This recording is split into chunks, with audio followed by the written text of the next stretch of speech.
Boa noite, meus amigos. Estamos aqui de volta. Como sempre, começamos invocando a Santíssima Virgem Maria e o Santo Padre Pio de Pietrelcina para que roguem a Deus que nenhuma injustiça se cometa nesse programa. Olha, nos avisos que eu andei dando aí sobre as palestras do Ângelo Monteiro no Instituto Olavo de Carvalho, dias 10 e 11 de dezembro às 15 horas, eu esqueci de dizer uma coisa muitíssimo importante. As palestras também serão transmitidas ao vivo pela internet. Só que para você assistir você precisa se inscrever. Então inscreva-se no www.institutoolavodecarvalho.com. Caso, mesmo que você não possa ir, mesmo que você esteja em Pernambuco, no Amazonas, qualquer lugar do Brasil ou do mundo, você pode assistir ao vivo. www.institutoolavodecarvalho.com. Alguém aqui me manda no meio de tanta notícia ruim, tem aqui uma notícia auspiciosa, que saiu aí uma tradução brasileira do livro O Cérebro Espiritual, que é do neurocientista canadense Mário Beauregard. Beauregard escreve B-E-A-U-R-E-G-A-R-D. Mário Beauregard, que veio muito a calhar, porque eu dei recentemente esse curso sobre a consciência de imortalidade. Né? E ele dá lá alguns daqueles dados científicos, que não são novos, na verdade, mas que estão ali condensados. Né? Ele diz aqui, por exemplo, ele deu uma entrevista para a revista Cults, no Brasil, no qual ele diz o seguinte: quando há uma parada cardíaca, o cérebro deixa de funcionar depois de cerca de 10 a 20 segundos.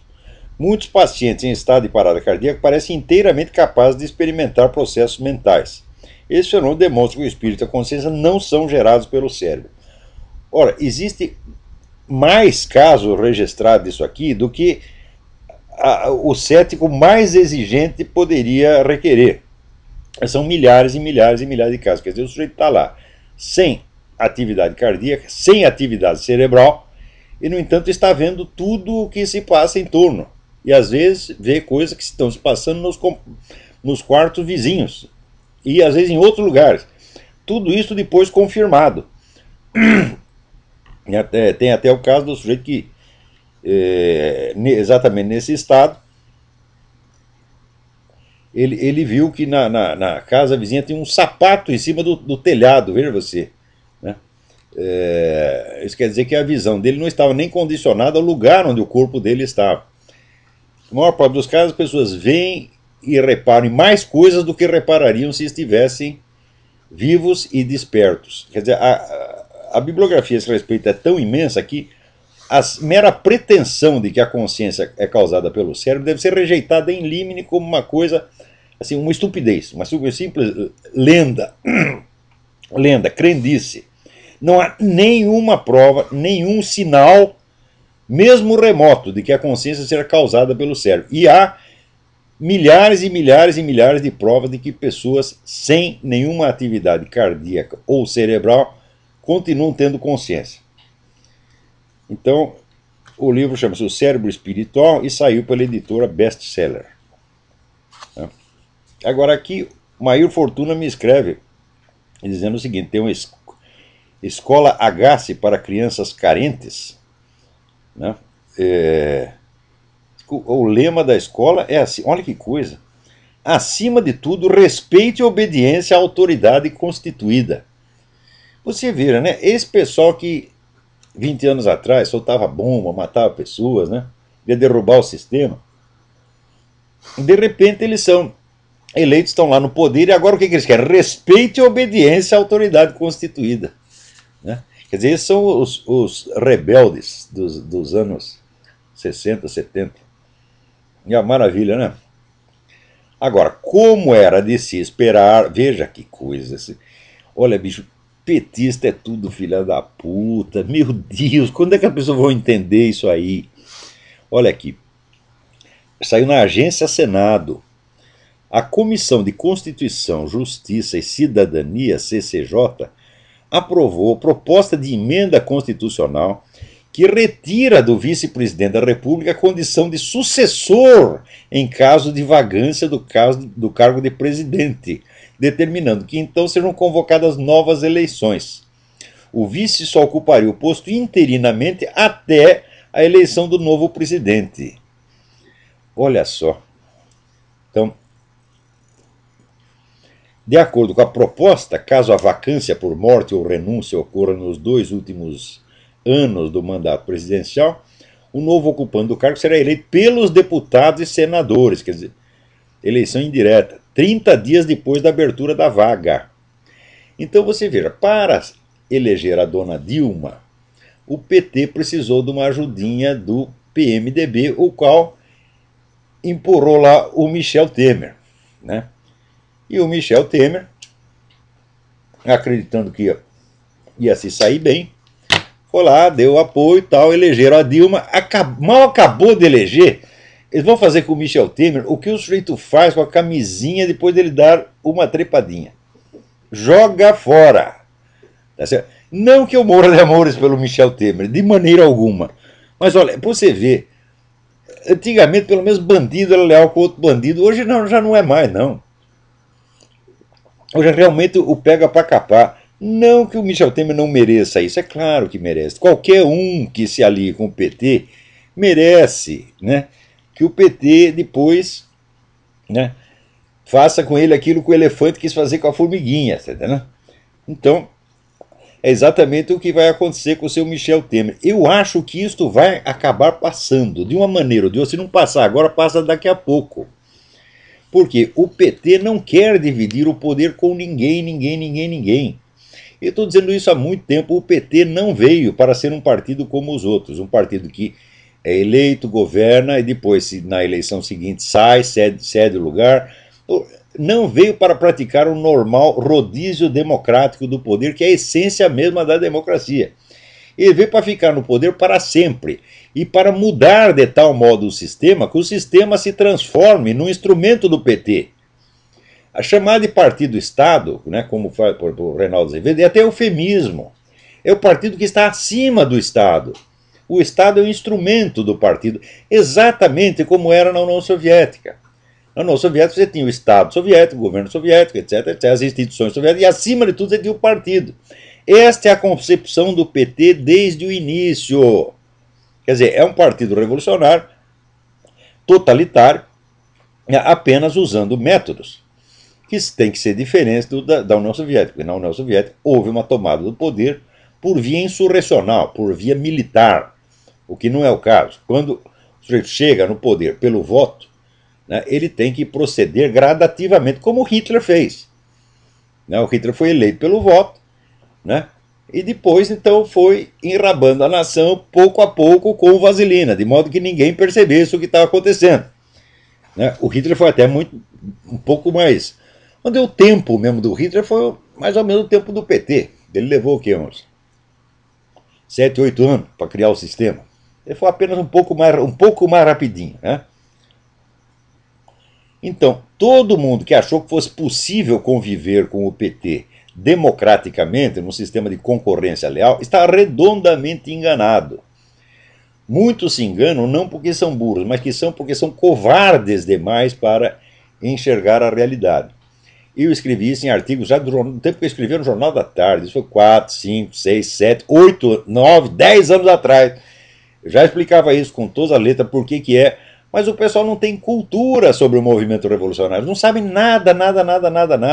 As coisas que o brasileiro imagina, o pessoal da elite brasileira imagina sobre o comunismo, são um negócio tão estratosférico, tão fora da realidade, né, que não dá nem para conversar. Quer dizer, qualquer diálogo, qualquer debate subentende a posse comum de um corpo de informações que seja mais ou menos idêntico de parte a parte.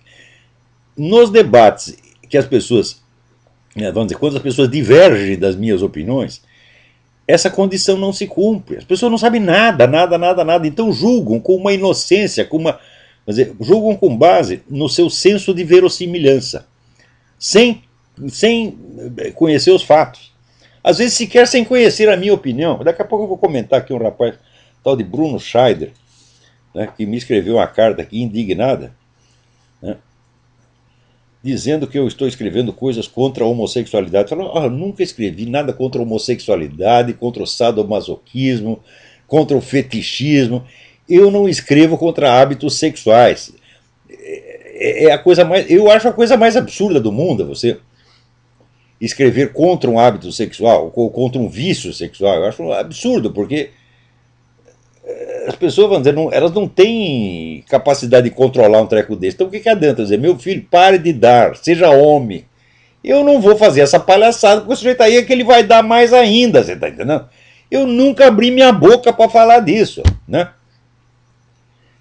Daí ele diz aqui, provavelmente você nunca conheceu um menino gay. Fala, ah, meu Deus do céu, tem um sobrinho gay, mora na minha casa, cuidei bem dele, tá entendendo? Ele vinha lá pedir, tio, me presta um dinheiro para eu comprar lentes verdes. Eu, toma lá, meu filho, vai lá, tá? O que, é que eu vou fazer?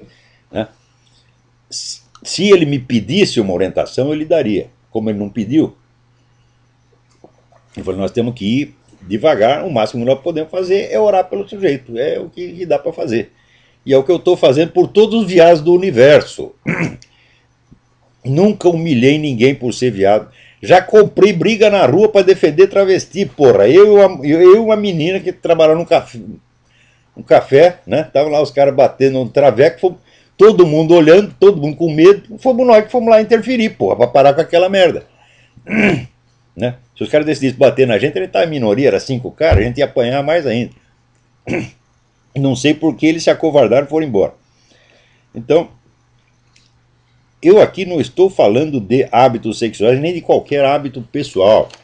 Tá certo? Então, se você e a sua mulher têm uma relação sadomasoquista, um dia você bate nela, no outro dia ela bate em você, meu filho, eu só vou falar disso se você vier me pedir o conselho. E mesmo assim, eu vou tentar escapar, porque eu não me considero qualificado para dar conselhos, né, de vida matrimonial, de vida familiar, para ninguém. Para ninguém. Isso aí você precisa estudar, precisa ter meu falecido amigo Ronaldo Alfredo César Miro é um talento nessas coisas. Mas eu não, eu seria apenas um amador palpiteiro. Né? O que eu tenho escrito, a gente escreve contra o movimento gay do ponto de vista político, do ponto de vista da sua ambição de poder, que é absolutamente desmedida. Daqui a pouco eu vou comentar algo a esse respeito. Né? Mas quando a gente vai discutir essas questões políticas no Brasil, o outro lado que vem discutir comigo não tem cultura mínima. E olha, você discutir com o ignorante é difícil, porque ele não tem medida do que ele está falando. Né?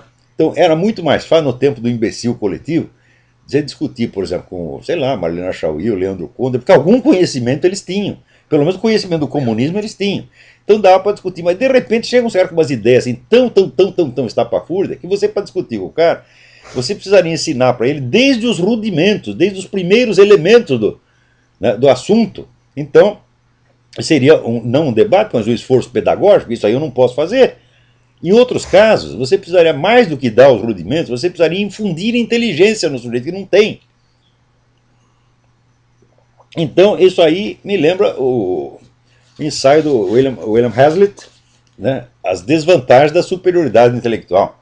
Você está discutindo com imbecil completo, ignorante completo, mas ele não tem medida da sua ignorância e não tem medida dos fatos que ele precisaria conhecer para discutir o assunto.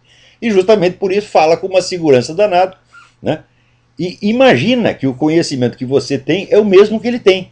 Ele não imagina que alguém possa saber mais. Aliás, no Brasil, eu estava até hoje comentando isso hoje com a minha esposa, no Brasil a expectativa quanto ao ser humano é sempre muito baixa. Não se espera que um sujeito seja culto, inteligente, bom, honrado, acima de certo ponto. Quer dizer, cada um julga a humanidade pelo nível da sua própria mediocridade. E o que quer que esteja acima disso, ele não enxerga e nega que exista. Né? Agora a minha mulher está discutindo com um sujeito ali no debate da dicta, e ela disse o seguinte, olha, não tem ninguém no universo intelectual brasileiro capacitado para discutir a obra do Olavo de Carvalho como um conjunto. O sujeito disse, isso é uma arrogância. Eu digo, mas não, isso é um fato. É só você fazer a lista dos tópicos que eu abordei na minha filosofia, ou nos livros, ou nas aulas, e você vai ver que na Universidade Brasileira não tem ninguém que possa abranger todo esse território. As pessoas nem conhecem os autores do que eu estou falando. Então como é que vão julgar? Então, quando o sujeito resolve julgar, julga por um pedacinho. Pega lá um pedacinho, o Olavo de Carvalho disse esta frase aqui. Daí ele se apega naquela frase e vai discutir aquela frase. Mesmo aí comete besteira. Né? Agora, por exemplo, eu vou lhe dar um exemplo. Né? a compreensão do que eu tenho ensinado supõe no indivíduo que ele conheça alguma coisa da bibliografia a respeito. Então, a bibliografia abrange, por exemplo, o marxismo, né? Eu estudei marxismo durante uns 7 ou 8 anos. Eu li o Capital, eu li Lenin, eu li a ideologia alemã, eu li toda a escola de Frankfurt de trás para diante, eu li Antônio Gramsci, tudo isso, fiquei me intoxicando daquela porcaria durante 6 ou 7 anos. Então eu conheço isso. Por outro lado, eu conheço a filosofia escolástica. Eu li um bocado de São Tomás de Aquino, eu li um bocado de Duns Scott, né? São Boaventura, os escolásticos modernos, o movimento neoescolástico todo, Sertiange, André Marques, Jacques Maritain, todo mundo. Você conhece alguém no Brasil que domine essas duas áreas, que tem um conhecimento da escolástica similar ao conhecimento que tem do marxismo? Não.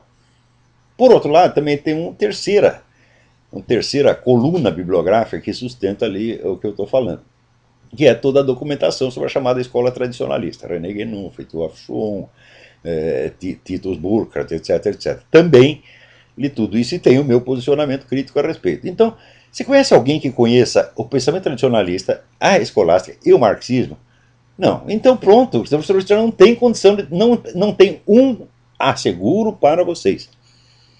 Na universidade brasileira inteira não tem um professor que conheça estes 3 pontos. E se ele não conhece aqui, então não tem condição de discutir o que eu estou falando. Então, só resta as pessoas criarem opiniões a partir de conjecturas e de imaginações. Acho que o Olavo é tal coisa. E nessa besta daquele Luiz Eduardo Soares que escreveu que eu era o teórico do Opus Dei.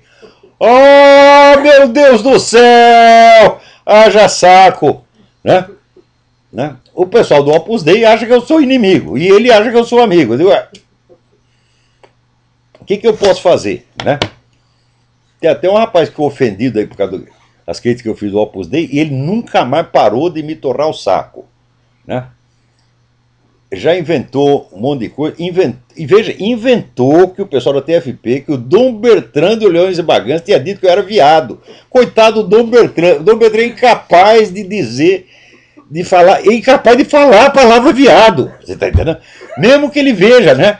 Um tipo Bambi, né? Está entrando na floresta, vê lá um viado no sentido zoológico da coisa, ele vai falar viado, fala, não, mas viado pode ter conotações e tal. Ele não fala, é o homem mais educado do mundo. Mas se o Dom Bertrand ia falar um treco desse a meu respeito, puta que pariu. Daí, não contente, agora ele está espalhando que eu me casei na igreja com a minha primeira esposa, não anulei o casamento e estou vivendo, portanto, em estado marital pecaminoso aqui com a Roxane. Puta merda, como é que eu ia casar na igreja se eu era comunista, caralho? Puta merda! Então é isso, é aquele bosta do Fernando Pergentino, que o pessoal chama de Fernando Pervertido, com toda a razão. Esse cara não larga do meu saco, porra! Tá entendendo? E a gente é obrigado a discutir com esse lixo, com esse tipo de entidades suínas, meu Deus do céu. Né? Então, por isso é que os avisos que eu dei sobre o PT 7, 8 anos atrás não grudaram. Todo mundo diz, não, você está exagerando. Por quê? Porque julga sem conhecimento e julga por um critério de verossimilhança. Verossimilhança é aquilo que parece. Parece porque é o que as pessoas dizem. Você acredita junto com o seu grupo. Então, esse é o critério de julgamento que a pessoa tem. Então, eu aqui sou um profissional que estudei o assunto de trás para dentro, estou dando um parecer técnico, de repente é um palpiteiro de bosta. Né? Às vezes, palpiteiro de bosta que tem tanto mais segurança de si, quanto mais dinheiro tiver no bolso. No Brasil é isso, você recebeu um dinheiro do seu pai, você acha que você é Albert Einstein. Né? Então, a discussão se torna impossível. E eu, então, venho aqui com o problema do William Hazlitt. Né? Justamente porque você tem a superioridade intelectual, cultural e até moral, você vai perder a discussão, porque o cara é burro demais para entender o que está falando, porra. Né? Experimenta discutir com um cachorro, ele vai ganhar, porra. Discutir com o Fernando Pergentino, mesma coisa. Né? Ou discutir com esse outro merdinha lá que está escrevendo na dicta, o tal do Zé Colmeia. O cara assina Zé Colmeia. Puta, o cara não sabe sequer que o anonimato é proibido pela Constituição brasileira. Nem isso o cara sabe. Quer dizer, eu vejo que as pessoas no Brasil não é que elas não têm nem educação superior, não tem educação superior, não tem educação cívica que um moleque precisaria ter aos 10 anos, e não tem educação doméstica. A mãe dele não ensinou a distinguir o certo e errado. As pessoas já não sabem mais o que é o certo e errado. Tem uma confusão mental terrível no Brasil. E eu não estou falando popular, porque o povão ainda tem, vamos dizer, a prudência de não ter opiniões sobre coisa nenhuma, né? Mas estou falando dessa pessoa que ficaram 5 anos numa universidade de merda, foram enganados o suficiente, né, e pagaram a coisa, ou em mensalidade ou em imposto, então acham que tem o direito de ter opinião, e acham que não precisa nem assinar a opinião, acha que tem direito ao anonimato.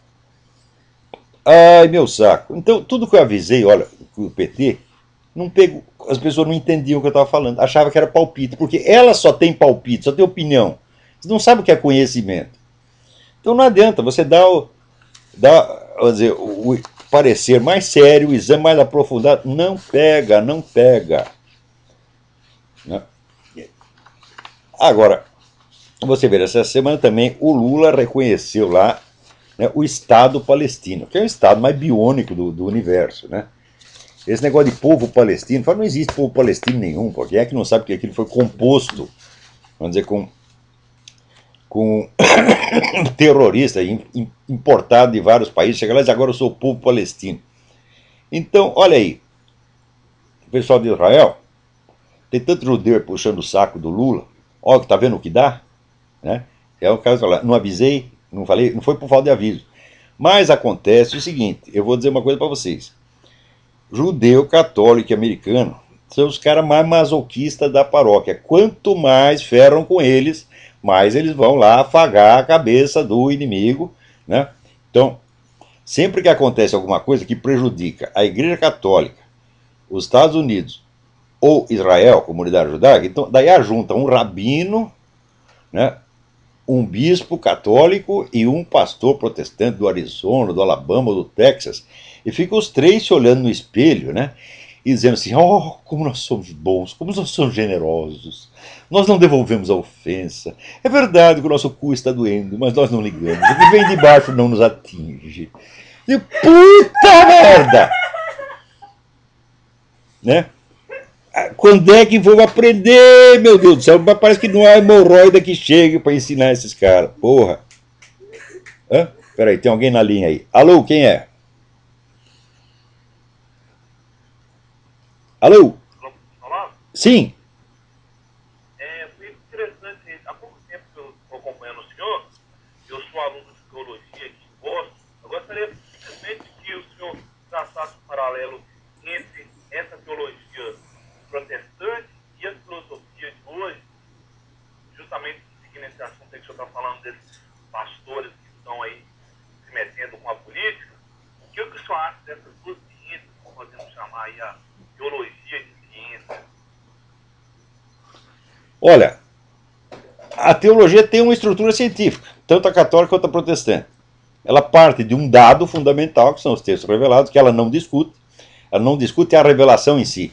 Quer dizer, é parte do dado da revelação. E a partir daí, procede a interpretação sistemática, inteiramente racional do texto e a deduzir daí, vamos dizer, quais seriam, vamos dizer, as práticas que são adequadas de acordo com aquele ensinamento. Quer dizer, a estrutura é inteiramente científica. Note bem, a primeira ciência que se desenvolveu no Ocidente foi a teologia. Quer dizer, todos os critérios de verificação, de correção textual, etc., foram todos estabelecidos pela teologia. E provavelmente, vamos dizer, a teologia é a única ciência que tem um discurso racional do começo até o fim. É estranho que as pessoas não saibam disso. Né? Aliás, não é estranho. A ignorância jamais é estranha. O que eu estou falando? Estou falando besteira. Não tem nada estranho, porra. A ignorância, a ignorância medra e abunda, tá entendendo? Por toda parte. Agora, o fato é o seguinte: o fato é que nos últimos 50 anos, a infiltração de inimigos dentro das igrejas, tanto católicas quanto protestantes, foi um negócio monstruoso, monstruoso. Tem aquele famoso depoimento da Bella Dodd, que fala da infiltração comunista na igreja a partir da década de 30, ordenada pessoalmente por Stalin. Né? E ela mesma confessa, né, que ela infiltrou ali, sei lá, alguns milhares de pessoas. Isso uma agente. E dizia que tinha não sei quantos mil agentes trabalhando. Então você vê até que ponto foi a infiltração. Né? Olha, sugiro que você leia, por exemplo, o livro do Malachi Martin, que se chama Windswept House, a casa batida pelo vento, né? Que é a história da sacanagem interna da Igreja Católica feita por inimigos, os caras que estavam lá realizando o rito satanista dentro do Vaticano e que ao mesmo tempo preparando a cama de gato para tirar o João Paulo II da cátedra. Isso aconteceu mesmo, tanto que na internet tem até a lista da correspondência. O livro é escrito como se fosse um romance, mas tem a correspondência com a realidade, é total. Então tem até a lista de que personagem corresponde, o personagem do romance corresponde a que pessoa na realidade, né? Mas quem conhece a história nem precisa ler a lista, porque você já sabe imediatamente, né? Tem lá, aparece um sujeito, um cardeal alemão chamado Johann Rein Vernunft. Você imagina quem é, né? É o Bento XVI, evidentemente, né? E assim por diante. Tem outro, parece cardeal Mastroianni, né? Que era o Casaroli, o gostosão, né? E assim por diante. Então você fica sabendo tudo o que foi feito desde dentro para destruir a igreja. Por exemplo, para infiltrar psicólogos homossexuais ou pró-homossexuais, de modo que ele selecionasse os padres candidatos no seminário pela sua preferência sexual. Quer dizer, o sujeito tem verdadeira vocação sacerdotal, a gente exclui, né? Agora ele chega aqui, desmunha, cantar, aprovado imediatamente. 30 anos depois aparece essa epidemia de pedofilia, obviamente, né? O cara que vem me dizer que o homossexualismo não tem nada a ver com pedofilia, eu digo, olha, então você olha aquele vídeo do Luiz Mott falando sobre, né, a exposição, o Museu do Sexo, ele falando daquele jeito todo deleitoso, né? E afagando a bunda de uma estátua de bebê. Você vê, se isso não é propaganda da pedofilia, o que é então? Né? E assim por diante. Aliás, falando nisso, nós recebemos aqui na nossa casa, tivemos a honra de receber, durante 2 dias, a visita da doutora Judith Riesman, autora dos livros Kinsey, Crimes and Consequences e Sexual Sabotage. Ela conta a verdadeira história do Kinsey, né? O Instituto Kinsey foi o que desencadeou nos Estados Unidos a chamada Revolução Sexual, o Sex Lib, nos anos 50, graças ao famoso relatório Kinsey, que dizia ser uma pesquisa imensa, né, provando que os costumes sexuais, verdadeiros costumes sexuais nos Estados Unidos, não eram aqueles que a moral estabelecida estava apregoando, mas que, ao contrário, todo mundo estava cometendo adultério, todo mundo era viado, todo mundo era pedófilo, né? E dizendo até que as relações sexuais entre pais e filhos eram benéficas para a saúde mental das crianças, né? E aquilo teve um impacto enorme, e isso mudou o Código Penal americano. Ele descriminalizou uma série de condutas, né? A partir daí, aparece, por exemplo, a revista Playboy, o Hugh Hefner, fundador da Playboy, ele disse desde o início que o propósito dele era divulgar as ideias do Kinsey, popularizar as ideias do Kinsey. E isso teve um impacto enorme, né? Foi a partir daí que todas as condutas sexuais possíveis e imagináveis foram consideradas todas cientificamente normais. Só que acontece o seguinte, a doutora Riesman descobriu que todos os dados do Kinsey, não é um ou outro, todos eram falsificados. Todos. Ele disse que, por exemplo, fez pesquisa entre a população normal. Não, ele fez a pesquisa entre presidiários. Sobretudo, gente condenada por crimes sexuais. Então pega lá a conduta de um pedófilo condenado e multiplica aquilo por 10 mil e faz de conta que aquilo é a conduta normal da população. Por exemplo, ele diz ali que metade das mulheres casadas tem casos fora do casamento. Eu digo, mas o que é isso, meu Deus do céu? Isso é absolutamente impossível, né? E foi a partir daí, se prevalecendo o Kinsey, que apareceu esses movimentos, abortista, gaysista, etc.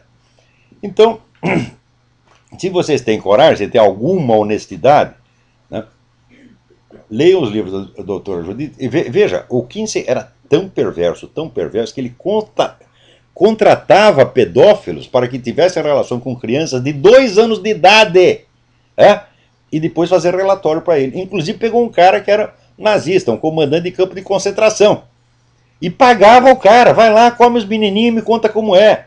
Só que depois ele não precisava nem isso, ele começou a comer os menininhos ele mesmo, ele e a mulher dele, porra. E como é que nós podemos levar a sério, esta ideia de que todas as condutas sexuais são normais? É claro que não são. É claro que muitas não são. Mas acontece que, agora, pela lei da anti-homofobia, note, preste bem atenção, qualquer crítica que você faça à conduta homossexual em si, mesmo sem dar nomes, será criminalizada. Se você citar uma sentença da Bíblia condenando a sodomia, você pode ir para a cadeia. A lei é exatamente assim.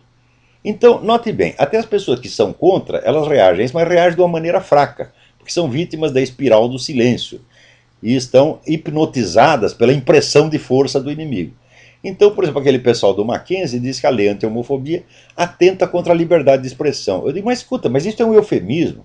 Isso é uma maneira muito fraca de dizer as coisas. O que a lei anti-homofobia faz é muito mais do que isto. O que a lei anti-homofobia, a simples lei homofobia, derruba todo o sistema judicial, todo o sistema de direitos humanos no Brasil. Porque, note bem, até hoje todas as leis que visam a proteger, né, a honra e integridade das pessoas, elas limitam a punição, quer dizer, a ofensas feitas pessoalmente. Por exemplo, se você fala mal de uma religião, a lei não te pune. Agora, se você escarnecer publicamente da pessoa por motivo de crença ou função religiosa, sim, aí esta pessoa pode te processar. Tá certo? Agora, a lei anti-homofobia não é assim. Você não precisa escarnecer de uma pessoa ou de um grupo de pessoas em particular. Basta você falar mal da homossexualidade em geral e você será punido. E este princípio, vamos dizer, de você punir a crítica geral, a crítica abstrata, a crítica genérica, já está sendo usado para outros casos. Outro dia, o Ministério Público Federal lançou um processo contra o apresentador da Atena porque ele disse que o ateísmo é causa de baixa, de degenerescência da conduta moral, é causa de criminalidade, é causa de violência. Ora, meu Deus do céu, vocês deem uma olhada na página do professor R.J. Rummel, com 2 M's. Tá certo? E você verá que os movimentos ateísticos, em 2 ou 3 décadas, mataram mais gente do que todas as guerras de religião haviam matado em todo o orbe terrestre desde o início dos tempos. O ateísmo militante surge como ideologia assassina, sim! Isso é um fato que ninguém pode negar. Agora, o Ministério Público diz que ele ofendeu as pessoas, ofendeu uma entidade chamada Os Ateus. Ofendeu os ateus. Quer dizer, ele não ofendeu ninguém em particular. Em primeiro lugar, não tem nenhuma lei, né, que castigue o fato de você escarnecer de uma pessoa por motivo de ateísmo, por motivo de convicção religiosa. Então, de cara, o Ministério Público já está reconhecendo que o ateísmo é uma religião, o que é autocontraditório com o que eles estão fazendo. Então, quer dizer, está tentando punir o indivíduo por uma opinião genérica que ele não lançou contra ninguém em particular. Está falando do ateísmo de modo geral. E o que ele está falando é historicamente fundamentado. Você me mostra alguma religião que no curso de poucas décadas tenha mandado matar 100 milhões de pessoas, como fez o comunismo. Olha, 100 milhões é o cálculo, vamos dizer, o cálculo conservador. Quer dizer, o cálculo comedido. Na verdade, foi muito mais. O próprio R.J. Rummel, ele recentemente corrigiu as estatísticas que ele tinha dado sobre a China. Somente na China, o governo matou 75 milhões de pessoas em tempo de paz.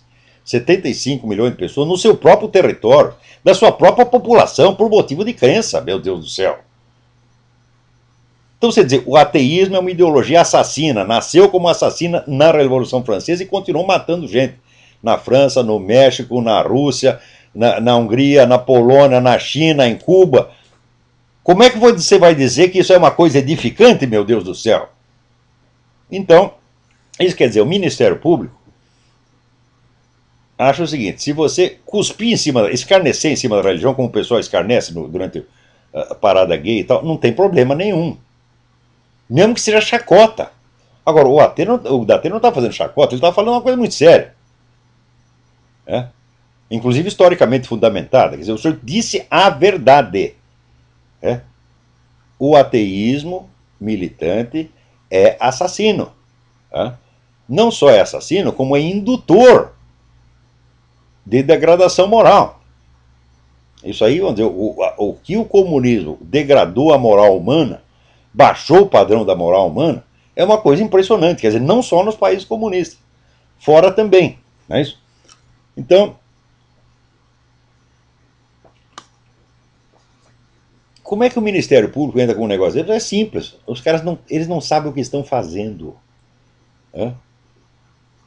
Então, olha, a mais extrema confusão na esfera dos valores morais existe não quando as pessoas estão confusas, não quando elas reconhecem que não sabem o que fazer, mas quando elas acham que sabem o que vão fazer e tomam posição quanto a fatos determinados, tomam posições que contrariam os próprios princípios em nome dos quais estão tomando posição.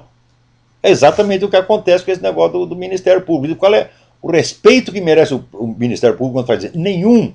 Vocês estão se desqualificando. E venham discutir comigo, eu provo isso para vocês. E vocês vão sair da discussão com o rabo entre as pernas, como saiu a Laor Café, como saiu o Leandro Konder, como saiu aquela putada comunista toda. Vocês não sabem o que estão fazendo, vocês não têm competência. Não sabe, vocês não sabem ler. Vocês não sabem ler, não sabem entender um texto que leem. Então, estão agindo, vamos dizer, por puro irracionalismo, por puro ódio. Quer dizer, quem é que não vê, vamos dizer, que essas iniciativas antirreligiosas que têm aparecido não são coincidência. Tudo isso é induzido. Então, você tem ali milhares de agentes de mudança treinados, infiltrados em tudo quanto é lugar, em escola, clínica psiquiátrica, assistência social, né? Você, olha, quer saber os recursos que essa gente usa para projetos de engenharia social, quer dizer, de mudar a conduta das pessoas, não é mudar as ideias, não é doutrinação. Você impõe certas condutas, o indivíduo, forçado pelo ambiente, adota aquelas condutas e, por retroativamente, ele justifica. Né? Então você muda as ideias através da conduta e não vice-versa. Você vê a profundidade da ação desses camaradas. Vejam aqui, aqueles que viram na gravação do YouTube, olha aqui o título desse livro. A utilização dos colegas de classe como agentes de mudança comportamental. Ou seja, o professor entra na classe como agente de transformação. Ele não está lá para ensinar geografia ou matemática. Não faz questão de ensinar nada. Né? Então, estão lá para induzir mudanças de comportamento, frequentemente interesseiras. Né? Então, por exemplo, se você já está lá induzindo as crianças à prática homossexual, porque ele sabe que essas crianças vão crescer e vão aumentar a clientela dele. Porque, veja, por que o homossexual se sente discriminado? Se sente discriminado simplesmente porque a maioria não quer ter relações sexuais com ele se sente mortalmente ofendido por isso, se sente isolado, e daí começa a interpretar esse isolamento como se fosse discriminação.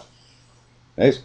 Então, vamos supor, se eu entrasse, digamos, numa escola, né, e sei que 90% das meninas não vão querer nada comigo, eu também vou me sentir isolado.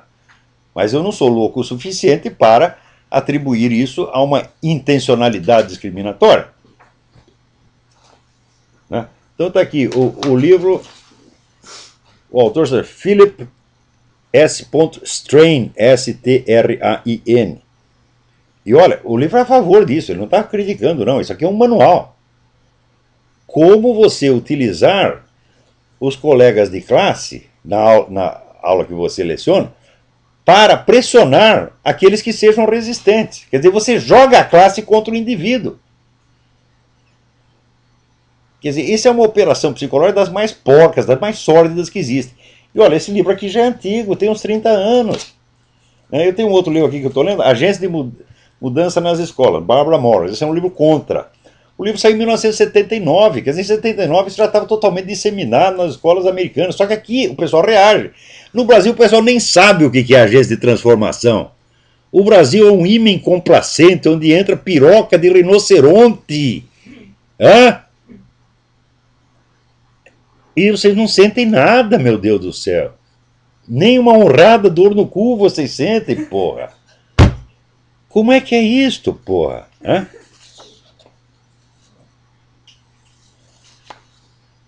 Peraí, tem alguém mais na linha? Quem é? E boa noite, professor. É Fernando aqui de São Paulo. Bem? Boa noite, tudo bem? Tudo bem. Eu não sei se o senhor viu no site da Veja as instalações do site da Wikileaks, onde funciona. Sim. Parece um cenário de filme do James Bond, né? Deve ter muito dinheiro por trás. O senhor já tem algum palpite? Quem está por trás da Wikileaks? Olha, eu não sei, mas saiu hoje uma entrevista de um dos sócios do Wikileaks, né? Que diz que aquilo é um negócio que estava dando muito dinheiro, porque eles vendiam informação. Aquilo que eles publicaram é só uma parte. Na verdade, estavam vivendo de chantar. Pegava lá informações e dizia, olha, nós temos isso aqui, se você não pagar, a gente publica. Agora, o que não quer dizer que tudo que eles fizeram foi mal. Algumas dessas informações são muito úteis.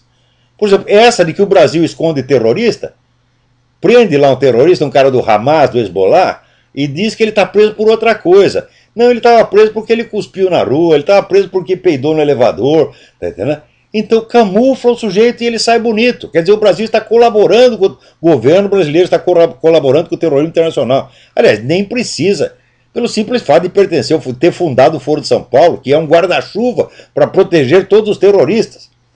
Quer dizer, protege por um lado e depois, né, vem esse bosta desse ministro Nelson Jobim, dizer, não, se as Farc vier aqui vão ser recebidas a bala. A bala é o caralho, seu ministro, você é um mentiroso, ou então você é um covardão, porque tá cheio de gente da Farc aí, porra.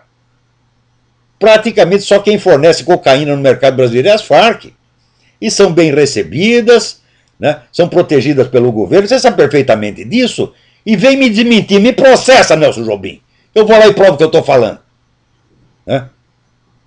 Como o grosso das denúncias se concentra sempre contra o governo americano, eu falei, será que isso é alguma coisa suspendida pela China ou por algum grupo globalista, entendeu? É muito possível, né? Que atualmente tem muito denunciador de esquemas globalistas que faz assim, concentra os ataques só no grupo americano e não mostra as conexões que tem com gente na China, na Rússia. Então dá a impressão assim que aquilo é um projeto americano para dominar o mundo. Quando não é, aquilo é um projeto globalista para dominar em primeiro lugar a América. Então, porque se quer a prova disso, você pega esse pessoal globalista, Rockefeller, George Soros, tal, eles sempre apoiam somente a esquerda dentro dos Estados Unidos, meu Deus do céu. São eles que perseguem a turma do Tea Party, são eles que fizeram a maior campanha contra o Tea Party, se bem que a campanha não adiantou nada. Isso é prova do que eu sempre digo. Existe o poder secreto, mas ele não é tão secreto e não é tão poderoso assim. É? Ele é apenas um grupo de gente ricaço, idiota, que acha que tem a solução para todos os problemas da humanidade e quer forçar todo mundo a ser como eles. Às vezes eles conseguem, às vezes não. Você vê, por exemplo, aquela campanha que eles fizeram pela controle populacional. Começou nos anos 50 ou 60, a campanha monstro, né, para diminuir a população no terceiro mundo. A campanha só pegou na Europa. A população do terceiro mundo aumentou, da Europa diminuiu, o terceiro mundo invadiu a Europa. Isso aí é erro de cálculo desses filhos das putas. E ainda continuam achando que são os senhores doutores que sabem tudo. Né? Sabem nada. Pô. Infelizmente, a vida não vai me dar a oportunidade de confrontar esses fulanos, tá certo? E desafiá-los. Agora, prova aí o que você está falando. Eu venho aqui com uma lista de 50 fracassos que você fez, prova que você não sabe merda nenhuma. Jorge Soros. Eu pessoalmente exprimi o Jorge Soros.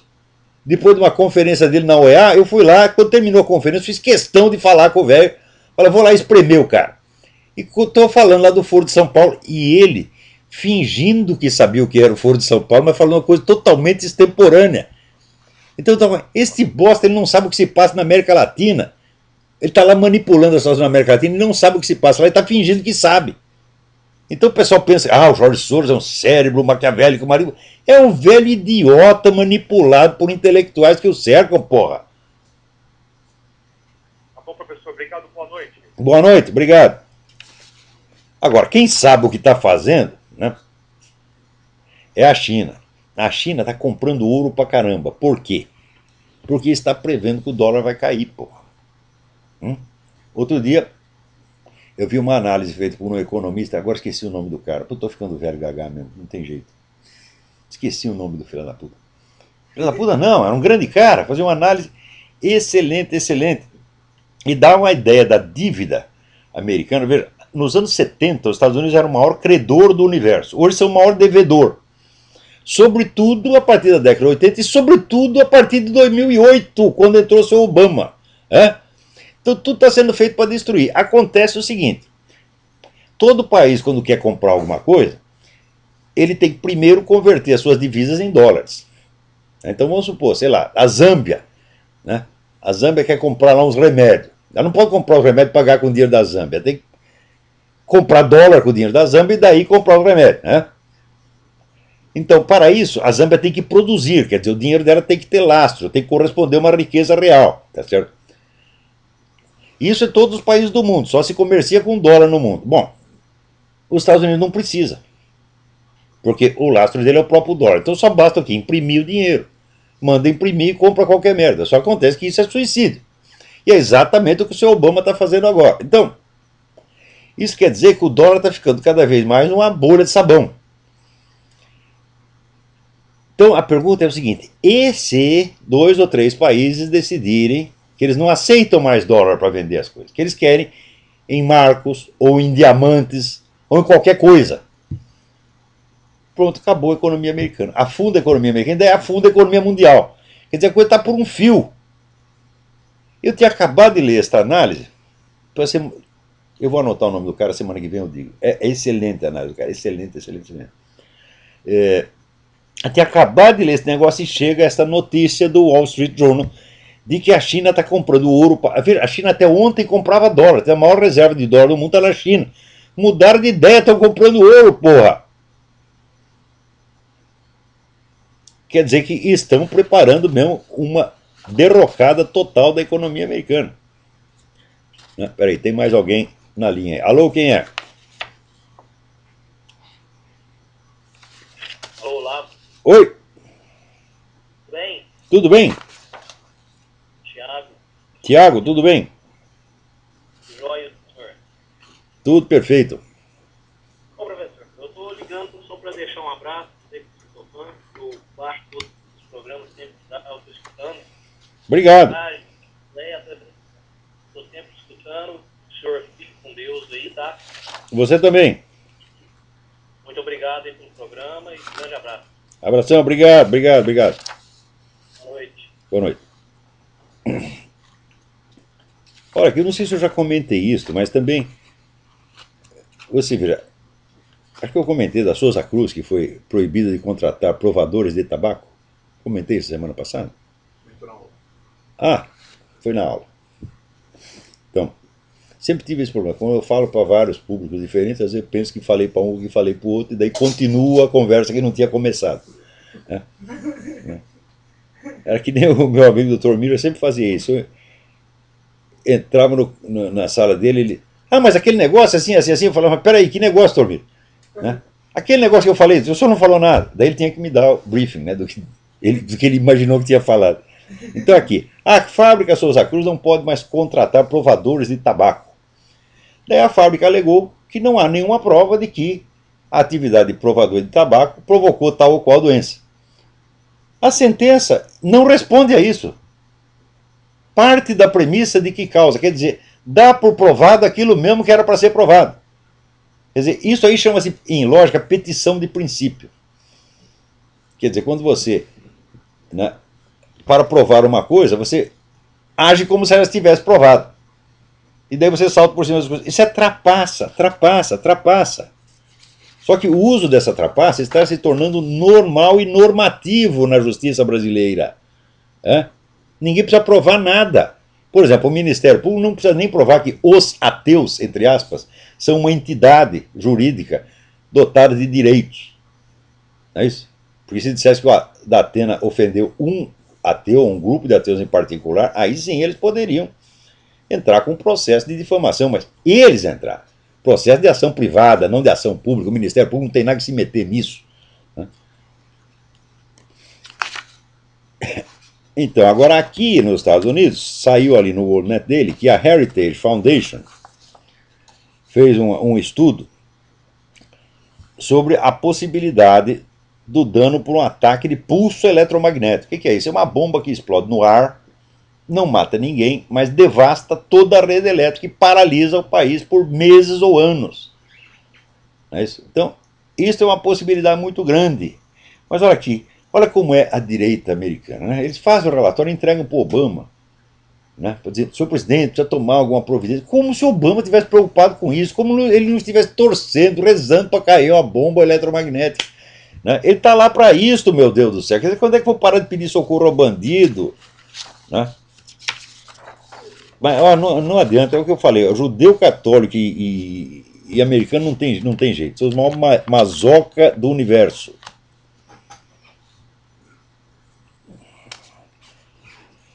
Maria Aparecida Barros, tento explicar, gostaria que o senhor abordasse um problema, a sua opinião sobre a história crítica. História crítica foi uma moda lançada nos anos 60 por um cidadão chamado Joel Rufino dos Santos, escreveu uma merda de um livro cheio de erros, cheio de mentira, coisa grosseira, grosseira, grosseira, grosseira. E até hoje isso é adotado, né, como se fosse uma grande descoberta, como se fosse a grande inovação na historiografia. Né? Aquilo é pura propaganda, meu Deus do céu. Né? Mas olha, não adianta falar, já cheguei à conclusão, quem tem razão é o Raimundo Abelio. O Raimundo Abelio dizia que no Brasil as ideias, né, circulam não, não no tempo histórico, mas no tempo geológico. Quer dizer, precisa mudar as camadas geológicas. Né? Leva alguns bilhões de anos, né, para uma ideiazinha mudar de lugar. As pessoas esquecem o que a gente falou na véspera, as coisas não têm continuidades. Né? Mesmo porque, cada nova geração que entra, ela tem menos informação do que a anterior e não sabe que precisa, né, investigar o que aconteceu. Vejam o que aconteceu. Ali nós temos um ministro da Educação que não sabe soletrar a palavra cabeçalho, que ele diz cabeçário. Eu falei, cabeçário é coleção de cabeças. Ele leva as pessoas para visitar a casa dele e diz, olha, lá está a minha coleção de cabeças, essa aqui, né, é a cabeça do presidente Lula, essa aqui é a cabeça do Getúlio Vargas, aquela ali é a minha cabeça, porque em cima dos meus ombros já não tem mais nenhuma. Então, além de ter um ministro da Educação que não sabe soletrar a palavra cabeçalho, né, ainda tem um ministro da Cultura, o tal do Juca Ferreira, que diz que a cultura brasileira está na melhor fase da sua existência. Prova de que ele não conhece as fases anteriores. Isso é prova cabal. Porque perguntar, cultura brasileira, bom, onde estão hoje os equivalentes, né, de Graciliano Ramos, Carlos Drummond de Andrade, Manuel Bandeira, Otto Maria Carpo, Herberto Salles, Gilberto Freire? Onde estão os equivalentes? Mário Ferreira dos Santos, Miguel Reale, tem toda essa gente criando e produzindo ao mesmo tempo nos anos 50. Era um florescimento extraordinário. Cadê os equivalentes hoje? Não tem nada, acabou, minha gente. A alta cultura no Brasil acabou. Agora, esse cara, ele acha que a cultura está numa fase muito boa, por quê? Porque o ministério dele está cheio de dinheiro. E é por isso que o camarada julga. Com o ministro da Cultura desse, o que nós podemos fazer, meu Deus do céu? Pelo menos o Gilberto Gil, ele reconhecia que ele era um pseudo-intelectual de miolo mole. Tá certo? O seu Juca Ferreira não sabe o que é intelectual, não sabe o que é miolo e não sabe o que é mole. Ah? Preste bem atenção, ele não sabe o que quer dizer a palavra mole. Então ele acha que a cultura brasileira, né, está em pleno estado de ereção. O que a gente pode fazer com um sujeito desse? Hein? Discutir com ele, fala, não dá. O cara é ignorante demais, ele vai vencer a discussão porque ele não vai entender merda do que você fala. E vai continuar insistindo naquela bobagem. Então, aí um conselho que eu dou para as pessoas de alguma cultura que sejam enfrentadas por ignorantes presunçosos. Quando o sujeito vai falar aquela monte de coisa, não tenta argumentar, já manda tomar no cu logo. Você tá entendendo? E isso acaba com qualquer presunção. Porque o sujeito fica, né, já fica com medo de calar a boca. Daí você está falando num nível que ele pode entender. Quem é que não entende vai tomar no cu? É verdade, tem gente que não entende, não sabe o que é cu, porra. Não foi informado. Né? Então, peraí, tem mais alguém na linha aí? É o último, vai. O último da fila, que nós não temos mais tempo. Alô, quem é? Alô? Boa noite, professor, tudo bom? Tudo bem? Quem é? De Guarulhos. Como não entendi o seu nome?